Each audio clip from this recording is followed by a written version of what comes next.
Hi friends, welcome back to study classes. तो प्यारे दोस्तों, एक बार फिर से स्वागत है जी इंटरव्यू टॉपर सीरीज में। और इस सीरीज में आज हमारे साथ रेखा जी जुड़े हुए हैं, जिन्होंने इस बार के एग्जामिनेशन में अपना जेआरएफ का गोल अकम्प्लिश किया। कॉमर्स के अंदर जेआरएफ अचीव किया, 214 मार्क्स का इनका स्कोर है। तो स्वागत है जी रेखा जी आपका। Many many congratulations. Thank you, sir, for giving me this opportunity, and thank you so much, sir. तो कैसा लग रहा है रेखा जी, आपने एग्जामिनेशन को क्वालिफाई कर लिया?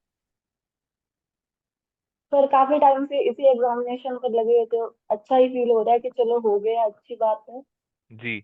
और मतलब अब सेटिस्फाई हो रहा है कि चलो इतने दिन मेहनत की है तो फाइनली हो गया है।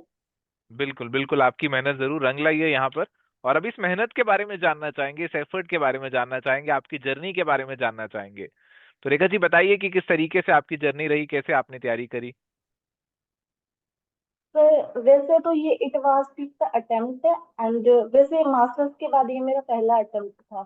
मैंने जो 4 अटेम्प्ट दिए थे वो मेरे मास्टर्स के साथ साथ थे। जैसे कि 4 सेमेस्टर है तो मैंने 4 अटेम्प्ट दे दिए। I already 3 times net qualified. First attempt में तो मेरा नहीं हुआ था, .1 से मेरा रह गया था। और फिर सेकंड सेम में क्लियर हुआ, then third sem, fourth sem, और आफ्टर मास्टर्स मैंने ये मतलब जीआरएफ मुझे मिल ही गया। जी। मास्टर्स के साथ ये था कि मैं तैयारी कर रही तो कहीं ना कहीं मतलब डिस्टरबेंस हो रही थी कि एमकॉम की क्लासेस है, असाइनमेंट्स है, एग्जाम्स है, तो वो लग रहा था कि वो प्रॉपर नहीं हो रही है। लेकिन देन आफ्टर देन मास्टर्स मैंने इसको प्रॉपर टाइम दिया अपना शेड्यूल के अकॉर्डिंग। और 6 महीने पूरे इस एग्जाम को अच्छे से अपने दिया और फाइनली जीआरएफ मिल गया। जी, तो पहले थोड़ा सा डिस्ट्रैक्शन रहती थी आपकी तरफ की, एमकॉम को भी देखना है और नेट को भी देखना है, जेआरएफ को भी देखना है। थोड़ा सा टाइम डिवाइड हो जाता होगा। अभी आपने अनडिवाइडेड अटेंशन दिया इस एग्जामिनेशन के ऊपर, और ये आपके स्कोर में बिल्कुल झलक रहा है। तो इस जर्नी के अंदर आपने कुछ अपने आवर्स भी फिक्स किए हुए थे, जैसे आप एमकॉम के साथ भी पढ़ाई करते थे, नेट तो निकाल ही लिया था एमकॉम के साथ भी। तो कैसे मैनेज करते थे कि इतने घंटे नेट की तैयारी करेंगे, इतने घंटे एमकॉम की करेंगे, कुछ किस तरीके से प्लान बनाया था? सर जैसे कि मैंने फर्स्ट ईयर मैंने एडमिशन लिया था, उस टाइम एडमिशन थोड़ा कोविड की वजह से थोड़ा डिले था।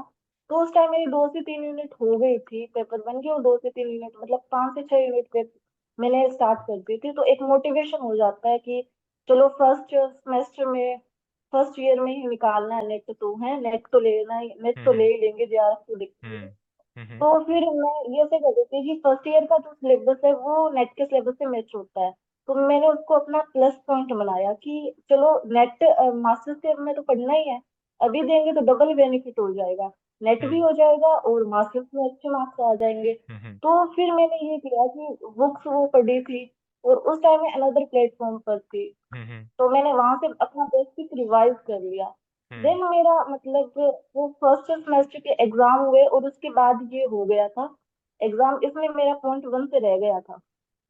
फिर मेरे एक फ्रेंड ने मुझे रिकमेंड किया कि रेखा तू एवर स्टडी पर जा अपने, है उसकी उसका उस टाइम जीआरएफ हुआ था एवर स्टडी से, निहारिका नाम है उसका, हम्म। आपके पास उसका इंटरव्यू था।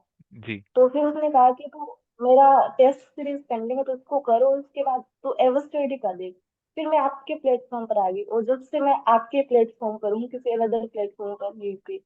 और जी। फिर मैंने आपके प्लेटफॉर्म यूजर से जो टेस्ट सीरीज आपने दी थी वो मैंने की थी। मैंने सेकंड सेमेस्टर में उसको किया था, और सेकंड सेमेस्टर में मेरा अच्छे परसेंटाइल से नेट क्वालिफाई हो गया था। हम्म। फिर देन सेकेंड ईयर में एमकॉम फाइनेंस थी, तो फिर उनका जो फाइनेंस वाला वो सिलेबस और ये अलग हो गया, तो दोनों पढ़ने पड़ते थे और हम्म। रिवाइज भी करना पड़ता था। और जैसे जैसे अटेम्प्ट देते हैं ना, वैसे वैसे स्ट्रेस लेवल इंक्रीज हो जाता है। हम्म। तो फिर वो स्ट्रेस लेवल वो भी एक कारण था, और वो डिस्ट्रैक्शन भी थी कि फाइनेंस का सिलेबस थोड़ा अलग है, और हम्म। ये वाला बार बार इसको रिपीट पढ़ना, हम्म। तो वो डिस्ट्रैक्शन वो अफेक्ट कर रही थी और परफॉर्मेंस में कहीं ना कहीं कमी आ रही थी। हम्म। तो ऐसा कुछ था। और फिर मास्टर्स थर्ड सेम में भी नेट हुआ, फोर्थ सेमेस्टर में भी मेरा नेट हुआ। नेट तो मेरा अच्छा जनरल कट ऑफ से हो जाता था, हम्म। बात जेआरएफ की रह जाती थी। हम्म। देन आफ्टर मास्टर्स मैंने ये कहा कि एक मुझे और कुछ नहीं करना, मुझे सिर्फ इसी एग्जाम को पढ़ना, हम्म। मतलब पूरा टाइम मैंने इसी एग्जाम को दिया, साइड हम्म। बाय साइड में कुछ नहीं करी थी ना, मैंने कहीं एडमिशन लिया।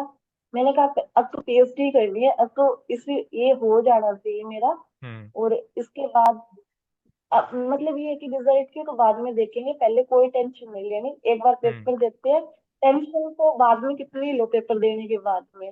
जी तो जी जी। फिर मैंने ये, और आंसर की भी सर मैंने चेक नहीं की थी, मेरी सिस्टर ने की थी, मुझसे तो अच्छा कभी चेक की नहीं आज तक, अच्छा। हिम्मत ही नहीं। जी। तो मैंने कहा भाई तू मुझे बताना मत, आंसर की मत बताना, मेरे हो जाता है स्ट्रेस। तो फिर उसने कहा कोई ना, तू टेंशन मत ले, नंबर तो देख, रहने दे, तेरा कंफर्म सा लग रहा है। मैं भाई पास एक्सपीरियंस देखे, क्या पता क्या हो। जी अभी जी तो जी। मुझे मत बता। बिल्कुल। फिर ऐसा लग रहा था कि मतलब एक्सपेक्टेड, तो ऐसे था नहीं कि पीछे का रिकॉर्ड देखे, पर ये था कि अपना बेस्ट दिया है तो रिजल्ट अच्छा ही आएगा, एक उम्मीद थी सर। और जी। वही बात है सर, उम्मीद तो छोड़नी नहीं चाहिए, उम्मीद पर दुनिया का आएगा सर। बिल्कुल, उम्मीद पर दुनिया कायम है। और आपकी जो उम्मीद थी आपने जो रखी हुई थी वो अब असलियत में बदल चुकी है जी। आपने क्वालिफाई कर लिया इस एग्जामिनेशन को।